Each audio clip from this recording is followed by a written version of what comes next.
Hello, Steve White, Steve Arts 89. Well, I saw Judy today. I almost missed it. It's on a limited release, like all around the world, and I'm just lucky it screened in Australia. And it wasn't showing everywhere, and it was on. I didn't realize because I was sort of looking out for it, expecting to see it when I was looking at other films, what was on, and it didn't come up.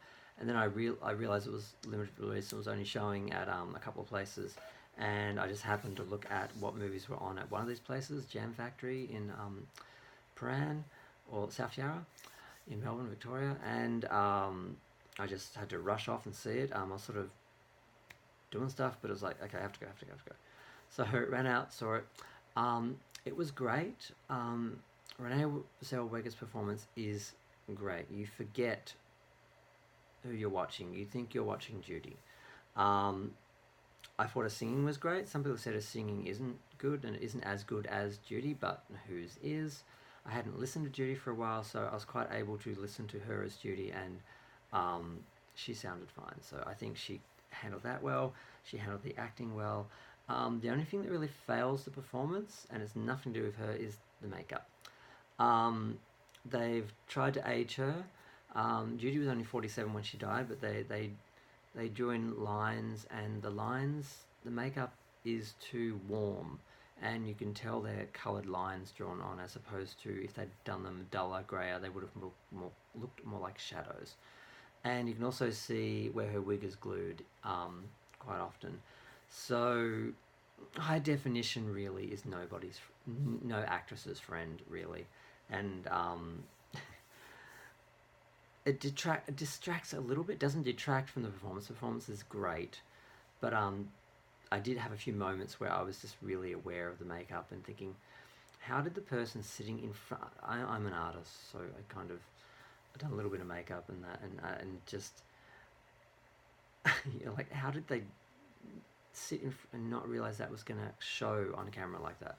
But yeah, but distracts a little, doesn't detract overall, still brilliant. Now, the film takes place in predominantly in London. Basically, Judy is she did this big show, got a lot of money, and then the tax man took it all, and she had to sell her house. And she was staying in hotels with her kids and not paying her bills, and they basically kicked her out. And she took them back to her, their father, to her ex-husband, and she got a gig in London, and she was pretty much given the position, well, if you go to London, earn this money, you can come back, get a house, and keep your kids. You can't really have them staying with you now. They need to be in school, they need to have a steady home. So she leaves them with the ex-husband. She goes off to London, she meets a new man. She actually already met him, sorry, and in America, but he comes over to London. She marries him, her fifth husband, Mickey Deans. They try to get some business things happening to give her some freedom so she doesn't have to keep performing, so she can go back to her kids. Doesn't work, the marriage fails. It's not the most important part of the film, the marriage to him, but you know, the film focuses. What disappointed me was I thought the film was going to focus more on her decline, the last few months of her life, and her death. That was what I expected it to be, so I went in with expectations, and I was a bit disappointed. Not while watching the film. It was great when you're in it. You're just really in it. It just mainly covers the period where she goes to London, and she spent 5 weeks at what was it called, Talk of the Town in London, and she did a 5 week stint there. And there were a lot of problems, but predominantly she was a hit. The audiences loved her. Performances were well. She was late and drunk sometimes, and she had a couple of bad performances. I think she left in the film. She's depicted as leaving after a bad performance, and she does go back to watch the show, and she gives one last performance. Just does two songs, including Over the Rainbow, and then she leaves, and the film ends there, and we don't see the decline. We don't see her death, but we know. I mean, we know how she dies. It was overdose, accidental, but quite a high dose. So there was always some question whether it might have been suicide or unconscious or unplanned or something. But it's considered an accident. And but you see enough of the decline. You see the marriage fail. The children ultimately she asks her in a telephone booth scene to rival Bette Midler's telephone booth scene in The Rose, which maybe was deliberate. She calls up and asks what they want, and they want to stay with their father and have a stable life, and that breaks her heart, and that's probably what did her in the end, because she lost another husband, whatever. That was the fifth. But the children choosing the father over her, I think it's really heartbreaking. That and Over the Rainbow, I just cried through. Yep, it was great. I can't think of much else to say. Oh, the trolley song's in there as well, of course.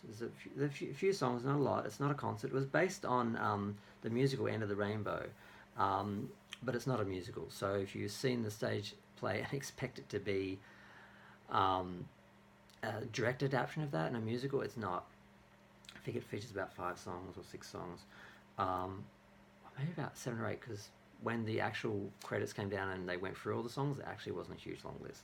Now, the younger actress, Darcy Shaw, she was really great, because everything was in it that I didn't expect. So I didn't see the decline and her death, which is what I wanted to see on the screen.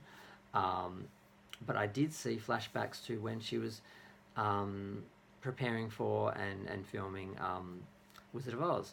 And we get to see the monster Louis B. Mayer.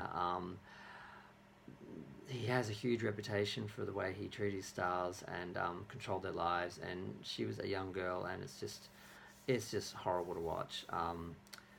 And the drug problem they gave her, they had her on speed during the day to work, and then sleeping pills at night to put her to sleep. It's just really horrific what they did, and she was scarred for life. But I'm already up to 7 minutes. I don't want to talk too much longer. I just loved the film. It was amazing. I almost missed it. I'm glad I saw it. If you get a chance, see it. It's great. I think Renee could get the Oscar. I hope she does. I can't think of anyone's done a better job this year. I don't think the makeup should kill the Oscar. You know, just don't give the makeup artist an Oscar or a nomination. Dear God, please no. Yep, it was great. See it.